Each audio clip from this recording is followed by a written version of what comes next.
délégation du Haut-Sassandra chez le président de l'Assemblée nationale. La délégation invite Guillaume Soro à Daloa pour évoquer avec lui les questions de développement et de réconciliation.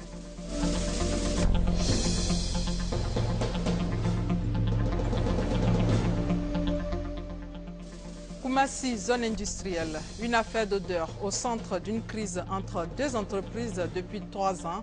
L'odeur serait à l'origine de certaines pathologies. Toute l'histoire dans quelques instants.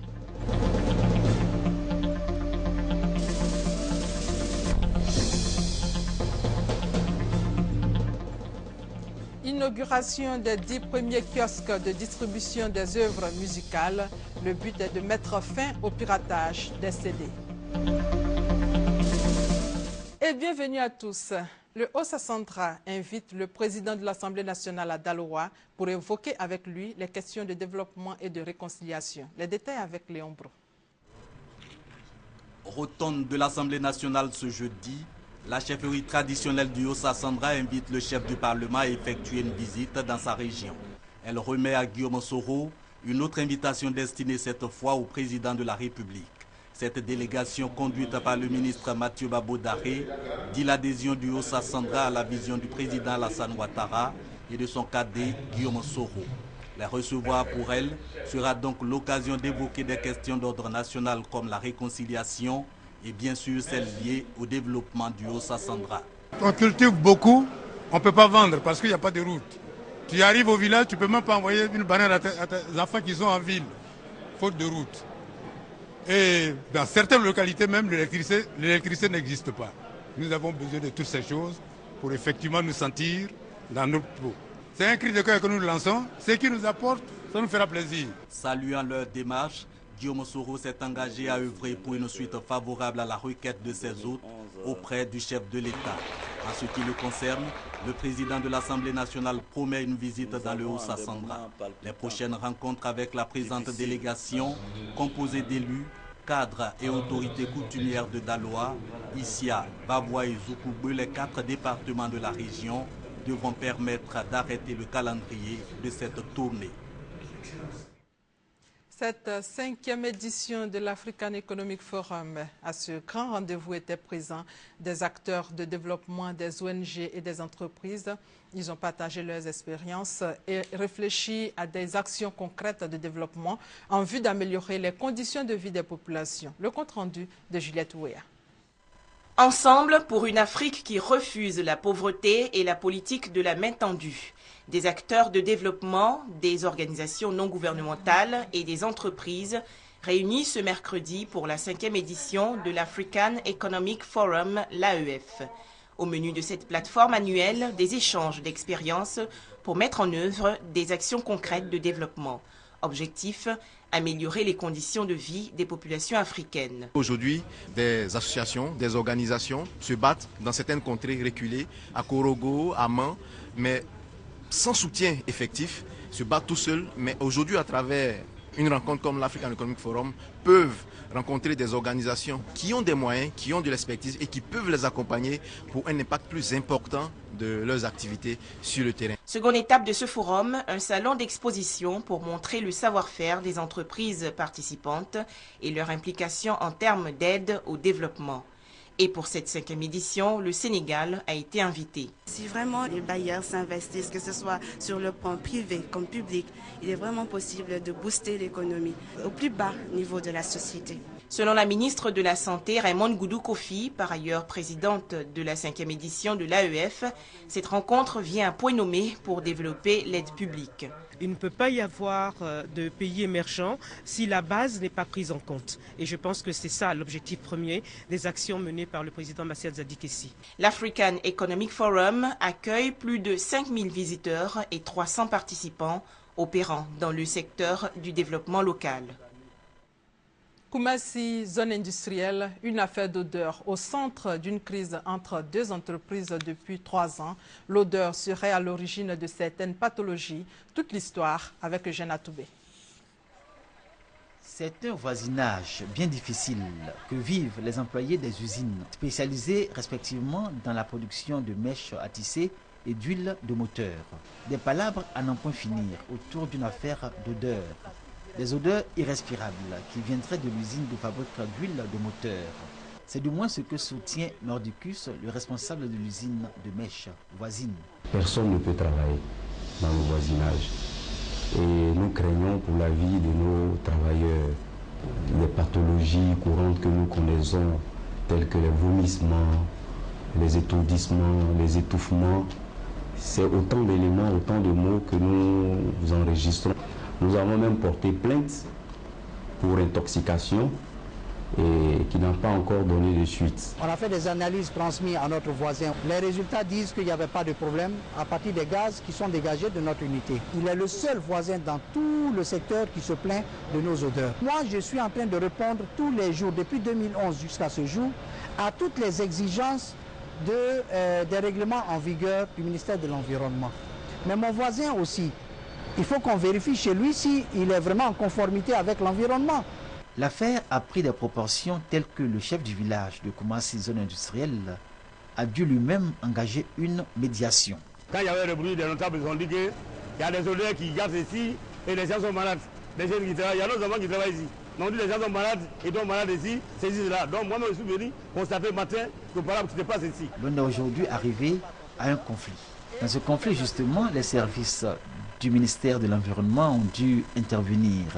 L'NDE, Agence nationale de l'environnement, et le CIAPOL, Centre ivoirien anti-pollution, ont mené leur enquête. ANDE a fait faire étude de plan de gestion environnementale et audit. Il y a une analyse des risques qui est dedans et qui montre que les analyses faites, l'analyse de gaz faites, il n'y a pas de nuisance. En tant qu'arbitre, on en a profité pour aller sur les lieux de l'usine plaignante pour savoir si elle-même était en conformité. Et là a été notre surprise. Contre toute attente, les patrons de l'usine de Mèche recusent les résultats de l'enquête menée par le CIAPOL et la NDE. Aujourd'hui encore, les responsables de l'usine de fabrique de Mèche campent sur leur position et crient au complot, au danger. Témoins d'un conflit qui certainement trouve ailleurs sa source et sa motivation. De gros camions stationnés sur la voie publique créent d'énormes difficultés aux populations du quartier Sagbé d'Abobo. Et comme à Abobo, ce sont des camions poids lourds qui occupent de façon anarchique les voies publiques dans le district d'Abidjan, mettant ainsi la vie des populations en danger. Cette situation préoccupe les Ivoiriens. Ils interpellent les autorités compétentes, nous dit Franck Kouadjo. Des camions-citernes et des camions remorques, certains aux pneus crevés, stationnés depuis plusieurs mois en bordure de voie. C'est le tableau-coffre, ce tronçon menant au quartier Céleste dans la commune d'Abobo. Ici, automobilistes et riverains se disent préoccupés. Ce stationnement prolongé crée de nombreux désagréments. Les véhicules qui sont garés au bord de la route là, vraiment ça crée trop d'embouteillages, et puis ça crée des erreurs aussi. Ici, c'est une petite voie. Donc normalement, les véhicules ne doivent pas garer au bord d'une goudron comme ça. C'est très très dangereux pour nous. Commerçants et autres artisans ne sont pas épargnés. Ces gros camions portent ombrage à leurs activités. Les camions qui sont garés, ça ne nous arrange pas. Parce qu'ils battent nos marchandises, qui fait que les gens ne nous voient pas. Et en plus, il n'y a pas de lampadaires chez nous. Tu sais que ça bloque. Quand on sort, on rentre. S'il y a un truc, on ne sait pas. Donc les gens ne nous voient pas. Et puis quand on sort, on rentre tardivement. S'il y a les gens qui viennent nous agresser, on ne peut pas les voir parce qu'ils bloquent tout. Ça nous bat complètement. La clientèle même, ça passe en voiture, on ne sait même pas s'il y a les menuisiers à côté. Ajoutez à cela les nombreux accidents causés par la présence de ces poids lourds sur la chaussée. Il y a des accidents bizarres d'une manière, nous vraiment, quand c'est comme ça ne nous arrange pas. Vraiment, ça nous gêne trop. Parce que des fois même ça crée les accidents. Les enfants qui voient à la maison là, quand les camions là les bas, ça crée toujours des accidents ici. Interdiction de stationner sur la voie publique. Une loi que semblent défier ces propriétaires de gros camions. La traversée du fleuve Bandama, un réel souci pour les populations ivoiriennes, particulièrement pour les populations de Béomé. Le souhait de tous, la réalisation d'un pont sur le fleuve Bandama ou la mise en service du bac, nous dit Kouadjo Kwame. Après la destruction du pont qui enjambe le fleuve Bandama en 1974 dans le cadre de l'aménagement de la vallée du Bandama, il n'est pas du tout aisé de traverser ce fleuve à Béoumi. Après le premier bac, Mobloa, hors d'usage, et le second Béoumi, endommagé depuis la crise militaro-politique de 2002, c'est dans les pirogues que les populations passent d'une rive à une autre sur ce fleuve de jour comme de nuit au risque de leur vie. Le monsieur, il voulait aller voir ses parents.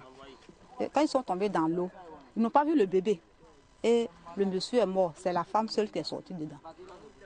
C'est comme ça, cette année. En dehors de la pêche, la traversée est l'une des activités les plus florissantes au bord de ce fleuve. Cependant, les piroguiers préfèrent que des vies humaines soient préservées avec la mise en service du bac ou la construction d'un pont sur le fleuve Bandama. Par jour, on peut avoir au moins 15 000 francs au jour du marché. Il y a des accidents sur le fleuve. Donc c'est là, nous on préfère commander un pont ou bien le bac. Là, serait très bon. Là, il y a la sécurité. Heureusement, après 10 mois d'intense activité, le moteur, le propulseur, l'électricité, etc. sont achevés ou disponibles pour le plus grand bien des populations de Béoumi et celles de son arrière-pays. Il ne reste que le moteur installé. Avec des petites retouches, ou plus tard le 8, c'est prêt. Le 8 novembre prochain, le bac Béoumi fera la navette entre les deux rives du fleuve Bandama pour le bonheur des populations ivoiriennes. De Béoumi, on peut se rendre à Séguéla, à Kounaïri, à Vavois, à Bouaflé ou à Zuenoula. Le commissaire du gouvernement entend poursuivre la lutte contre le racket et l'impunité. Ange Kessé l'a signifié au cours d'une rencontre avec la presse. Il s'est également exprimé sur plusieurs sujets, entre autres le respect des libertés individuelles, l'application de la grâce présidentielle et les dossiers post-crise. Abou Sanogo pour plus de détails. À ce point de presse, plusieurs sujets ont été abordés, entre autres les dossiers post-crise, les rapports entre la défense nationale et la presse, le respect des libertés individuelles et l'application de la grâce présidentielle. Selon le procureur militaire, la lutte contre le racket et l'impunité militaire se poursuit. À ce jour, 47 dossiers impliquant 98 gendarmes, policiers et forces républicaines de Côte d'Ivoire ont été traités. 56 ont été condamnés à des peines allant de 1 à 24 mois de prison ferme. Le procureur militaire Ange Kessy a aussi indiqué que les infractions militaires ne sont pas visées par la grâce présidentielle. Bon, les crimes d'abord, les crimes, c'est-à-dire les meurtres, viols, etc. ne sont pas concernés. Les infractions militaires non plus, c'est-à-dire les déserteurs, les violations de consignes, les abandons de poste, tout ce qui est infractions militaires, ce n'est pas visé par la grâce. Ceux qui sont en détention préventive ne sont pas concernés par cette loi-là. Concernant les rapports entre la défense nationale et la presse, le commissaire du gouvernement prévient que tout militaire qui s'adresse à la presse sans autorisation de sa hiérarchie sera poursuivi par le parquet militaire. Dès lors qu'un militaire sort et de sa parole réjaillit un passage qui soit de nature à désorganiser, à affaiblir, à jeter l'opprobre ou la honte sur la corporation ou même sur un seul individu, vous commettez une infraction. Qu'aucun commandant de FSI ne doit parler à la presse. Tous ceux qui parlent à la presse sans autorisation seront poursuivis. Le commissaire va mettre en garde les journalistes contre la divulgation de secrets et surtout contre les interviews accordées à certains commandants des FSI. Il faut arrêter cela. Le procureur militaire Ange Kessy Kwame a également annoncé qu'avant la fin du mois de novembre débutera l'audience criminelle contre le commandant Abéi Jean-Noël et ce commandant de l'escadron blindé du camp de la gendarmerie d'Agban. L'antenne de la police des stupéfiants et des drogues d'Abengourou a procédé récemment à la destruction de cannabis d'une superficie de 1 hectare et à la saisie de 50 kg de pieds de cannabis. L'opération a eu lieu dans un campement situé dans le département d'Aïmbilekro. Abou Sanogo, une fois encore, sollicité. Un champ de cannabis d'une superficie d'1 hectare découvert à Ndakro, campement situé à 7 km de Tanguélan dans le département d'Aïmbilekro. Fruit de l'opération menée par l'antenne de la police des stupéfiants et des drogues d'Abengourou. Bilan, 600 plants de cannabis saisis, plusieurs pépinières détruites et 2 individus interpellés par les hommes du lieutenant Kwaku Kwaku. Avons été informés de façon anonyme qu'un individu résidant à Tanguélan, département de Aïmbilekro, se livrerait à la culture de cannabis. Immédiatement, une équipe de 6 éléments sommes rendus sur les lieux où avons interpellé 2 éléments, alors que le 3e avait réussi à prendre la fuite. Avons déterré 600 pieds de cannabis d'un poids total de 50 kg, avons conduit les mises en cause et les produits à notre base. Yul Yutouré et Draman Abou seront mis à la disposition du parquet d'Abengourou pour répondre de leurs actes. Rendons-nous à Ouangolodougou où il y a eu une réunion pour mettre fin à la circulation transfrontalière du virus de la poliomyélite. Cette réunion a été suivie d'une grande mobilisation à Korogo lors des journées de la vaccination avec la participation de délégations venues des pays voisins. Thérèse Tapeyoué. En Côte d'Ivoire, au Mali, au Burkina Faso, on ne veut plus entendre parler d'un seul cas de poliomyélite, cette maladie qui provoque la paralysie des pieds.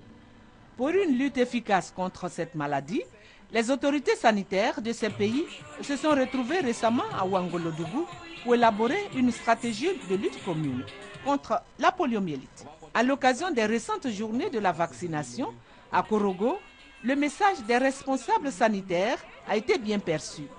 Toute la population s'est mobilisée pour faire vacciner les enfants. Avant, nous, ici, on traitait cette maladie comme une sorcellerie.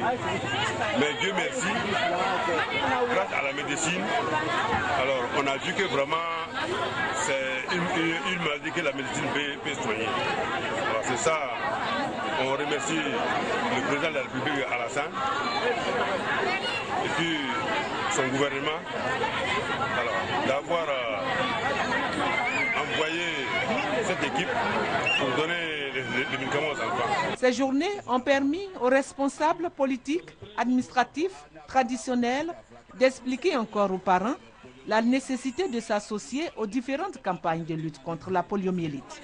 Ils les ont invités aussi à faire vacciner tous les enfants âgés de 0 à moins de 5 ans. Retour sur la Toussaint célébrée hier pour les chrétiens de l'église du Christ Mission Aris du village de Bregbo à quelques kilomètres de Benjerville. La Toussaint est une journée de réjouissance, de fête de la liberté du peuple noir. Témoin de cette célébration, Serge Gongoumé à Boussanogo. Bregbo en fait. L'église du Christ Mission Aris du village rend hommage au saint fondateur de l'église à travers un pèlerinage. Un rituel qui se déroule tous les 1er novembre à la faveur de la fête de la Toussaint. Double cérémonie pour l'église Aris. En plus de la fête des saints, l'église célèbre la liberté du peuple noir. Un peuple qui, selon le patriarche Nangui Adjako Faustin, premier responsable de la mission Aris en Côte d'Ivoire, a été libéré de l'idolâtrie. Il nous a délivrés de la puissance des ténèbres, il nous a transportés dans le royaume de son amour. C'est vrai que nous avons été délivrés de la puissance des ténèbres. Parce que nous ne connaissons pas le vrai Dieu, nous avons nos dieux. À nous, c'était les génies, les fétiches. Mais est-ce que c'était le vrai Dieu qui s'est révélé au peuple d'Israël? Non. Bregbo, cité de pèlerinage, n'est pas un choix fortuit. Le village aurait été fondé par le premier missionnaire arista de la région, le prophète Albert Acho. Le prophète Acho guérissait aussi bien par la prière que par la vertu des plantes. Les gens venaient de partout, de tous les 4 coins du monde, des États-Unis, de l'Europe, pour recevoir la guérison. C'est en 1913 que le prophète libérien William Harris Wade a reçu la mission d'apporter sa contribution à l'évangélisation en Afrique.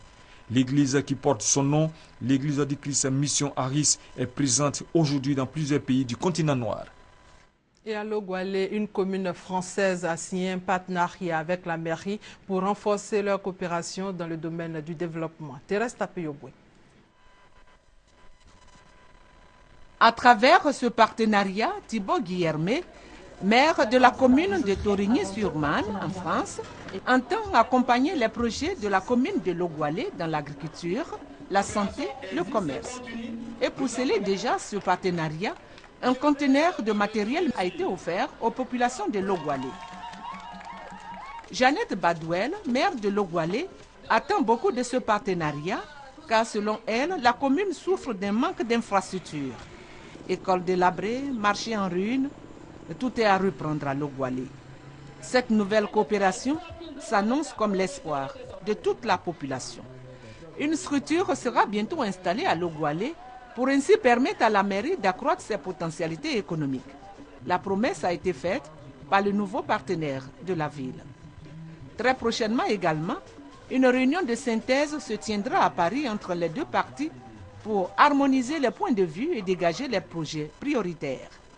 Avec cette nouvelle collaboration, la ville de Logwalé s'engage ainsi sur le chemin du développement. Le ministre du Tourisme a échangé avec les responsables et les représentants des collectivités décentralisées. Objectif, s'impliquer dans la réalisation du projet d'appui au développement et à la valorisation du tourisme en Côte d'Ivoire. Patricia Oumouetia. L'invitation est lancée. Le ministre du Tourisme appelle les collectivités décentralisées à intégrer le tourisme dans leur stratégie de développement. On a demandé aux présidents des conseils régionaux de bien vouloir se joindre avec nous pour leur présenter le projet, qui est un projet d'appui. Le projet d'appui au développement et à la valorisation du tourisme dans les collectivités ivoiriennes est une plateforme spécifique pour développer le tourisme national. Intégrez ce projet dans vos actions car il est important de développer et valoriser le potentiel touristique des régions, indique Jean-Marie Sommet, directeur général de Côte d'Ivoire Tourisme. Adhésion totale pour les responsables des collectivités. Ils estiment que leurs régions en quête de développement doivent s'approprier cet outil. Cela va nous donner donc l'occasion, nous, de traduire sur le terrain la vision politique des décideurs, la politique du tourisme du gouvernement, puisque c'est nous qui sommes sur le terrain. Et cela donc passe par un partenariat entre nous et le ministère, et c'est à cela que nous venons d'assister. La durée du projet est de 3 ans. Le budget global pour les 31 régions est estimé à environ 9 milliards de francs CFA. L'éclipse solaire annoncée en Côte d'Ivoire demain dimanche entre 11h24 et 14h46. Ce phénomène naturel se produit lorsque la Lune se place devant le Soleil. Les détails dans ce reportage. Une éclipse solaire est un phénomène naturel qui se produit lorsque la Lune se place devant le Soleil, occultant totalement ou partiellement l'image du Soleil depuis la Terre. Elle est souvent méconnue des populations. Ça y est, dans la main de Dieu, je ne sais pas ce que ça veut dire là. Dans certaines cultures, il est attribué aux éclipses solaires des propriétés mystiques, traditionnelles ou spirituelles. Ça fait partie de la miracle de Dieu. Et quand l'éclipse solaire apparaît, il fallait qu'on prie beaucoup pour quelques instants. Et Dieu fera le miracle. En Djoula, on dit Djakoumaga Kalomne. Donc, si Djakoumaga Kalomne, là, ça dit Kalola, il ne bouge pas. Et la lune ne bouge pas et puis il reste là. Je crois, nous, à notre enfance, on prenait les boîtes vides, là, on faisait du bruit, là. Bon, bon, bon, bon, bon, bon, bon. 30 minutes après, on voit que le temps a changé. En Côte d'Ivoire, ce phénomène naturel de courte durée, le 9e du 21e siècle, est annoncé ce dimanche entre 11h24 36 secondes et 14h46 40 secondes. L'éclipse solaire, effectivement, est un phénomène qui va se produire ici en Côte d'Ivoire le 3 novembre.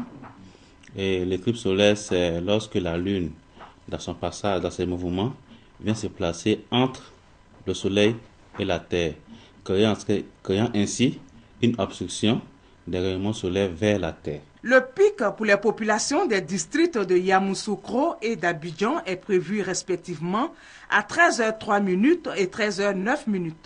Les dernières villes du pays où ce phénomène astronomique sera accentué sont celles de l'Est, notamment à Boissot.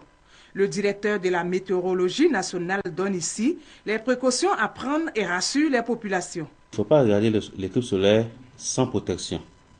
Il faut éviter de regarder l'éclipse solaire sans qu'il y ait une protection spéciale. Il ne faut pas s'alarmer.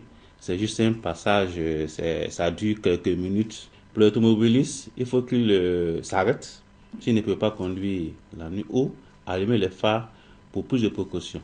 Les pays de l'Afrique de l'Est, de l'Afrique centrale et australe sont aussi concernés par cette éclipse mixte. Reportage signé Grace Kando. Les agents du Conseil national de la presse étaient récemment à Bétier. Le point de cette visite avec Thérèse Tapé-Yoboué. C'est un accueil chaleureux que la population de Bétier, dans l'indénié Diablin, avec à sa tête le chef de canton Nana Adepra Augustin, a réservé aux agents du Conseil national de la presse réunis au sein de la MUCONAP en visite dans la région. Un séjour marqué par une visite guidée dans les plantations d'EVA de la SAPH où ils ont pu se faire une idée exacte du processus de fabrication du latex. La délégation des agents du CNP a aussi visité les vastes superficies d'EVA, de cacao, de café et de teck appartenant à leur hôte de marque, Nana Adepra Augustin, ancien lauréat de la Coupe nationale du progrès. Ils entendaient ainsi rendre un vibrant hommage à cet homme pour son apport au développement socio-économique de la ville de Bétié. Le chef de canton de Bétié s'est dit honoré de cette visite. Il a chargé ses hôtes de transmettre ses doléances aux autorités du pays afin qu'elles soient examinées avec une attention particulière. Ces doléances portent notamment sur le déclassement des forêts classées de la région pour pallier le manque de terres cultivables et l'adduction d'eau potable de la ville. Le chef Adepra Augustin plaide en outre pour le bitumage du tronçon à Zopé-Bétié, long de 62 km, et la construction du pont sur la Koumoué en vue de désenclaver cette région riche en potentialités agricoles. Cette inauguration des 10 premiers kiosques de distribution des œuvres musicales, le but est de mettre fin au piratage des CD, nous dit Patricia Oumouetia. Le ministère de la Culture vient de lancer son programme d'installation de kiosques pour la distribution des œuvres musicales, littéraires et cinématographiques. Le projet Point Info Culture est un espace pour lutter contre la piraterie. Selon le ministre de la Culture, l'industrie discographique représente plusieurs centaines de milliards en chiffre d'affaires. Cette industrie florissante s'est vue sinistrée à cause du piratage des œuvres de l'esprit. Nous avons conduit des réflexions avec nos collaborateurs, mais également avec les acteurs du secteur de l'industrie discographique, au fin de donner des réponses durables aux phénomènes qui gangrènent le secteur et qui fait perdre aux acteurs et à l'État près de 80% des ressources générées par le secteur. Ce projet contribue à la réduction de la pauvreté par la création d'emplois, indique la marraine des vendeurs qui veut éradiquer le phénomène des vendeurs de CD dans les rues. Aujourd'hui, les jeunes sont prêts à s'inscrire, payer aussi leur kiosque et puis vendre dans la légalité. Mais est-ce que la population ivoirienne est prête à acheter les CD stickés? C'est là le problème. Il y a plus de 500 personnes déjà inscrites, que moi-même j'ai déjà la liste. Bien sûr, ça va nous faire plaisir. Au lieu de se faire chaque fois traquer par des policiers, des militaires dans la rue, je crois qu'aujourd'hui, nous allons nous installer pour travailler tranquillement. Le projet Point Info Culture démarre avec 10 kiosques et va s'étendre avec plus de 2000 kiosques à Abidjan et à l'intérieur du pays. Dans quelques jours, les ressortissants vivant en Côte d'Ivoire pourront bénéficier d'une nouvelle carte d'identité consulaire sécurisée. L'ambassadeur du Burkina Faso en Côte d'Ivoire a donné les détails sur les modalités de délivrance de ces nouvelles cartes, nous dit Maïsako. La carte d'identité consulaire biométrique va permettre à plus de 4 millions de Burkinabés vivant en Côte d'Ivoire d'effectuer leurs démarches administratives en toute sécurité. Tout est techniquement prêt pour que, immédiatement, dans les jours à venir, et peut-être à partir du 15 novembre, et au moyen d'équipes fixes et d'équipes mobiles, et à travers tout le territoire ivoirien, nous puissions procéder immédiatement à la production et à la distribution et à la délivrance de ces nouvelles cartes consulaires et biométriques sécurisées, infalsifiables. La cérémonie de lancement de la nouvelle carte d'identité est prévue le samedi 2 novembre au consulat du Burkina Faso au Plateau et la rencontre va enregistrer la présence de plusieurs personnalités, dont le ministre des Affaires étrangères du Burkina Faso et son homologue de la Côte d'Ivoire. Selon l'ambassadeur, la carte d'identité consulaire biométrique se veut le symbole d'une meilleure intégration sous-régionale. Ce document va également contribuer à raffermir les liens d'amitié et de coopération entre la Côte d'Ivoire et le Burkina Faso. Avec la carte d'identité consulaire biométrique, les ressortissants burkinabés vivant sur le sol ivoirien vont pouvoir voter pour la première fois à leur consulat. Ce fait va ainsi aider à renforcer leur sentiment d'appartenance à leur patrie, le Burkina Faso, pays des hommes intègres. Et donc, dans quelques jours, les ressortissants burkinabés vivant en Côte d'Ivoire pourront bénéficier d'une nouvelle carte d'identité consulaire sécurisée. Cette information pour terminer. Après la mort de 92 migrants, le Niger ordonne la fermeture des camps de clandestins d'Agadez. Il s'agit de la principale zone de transit des migrants à destination de l'Algérie ou de la Libye. À l'issue d'un conseil des ministres, le gouvernement a également annoncé que tous les acteurs de ce trafic de migrants seraient identifiés et sanctionnés avec la rigueur requise. Et c'est la fin de cette édition supervisée par Thérèse Tapeyoboué. Merci de votre fidélité.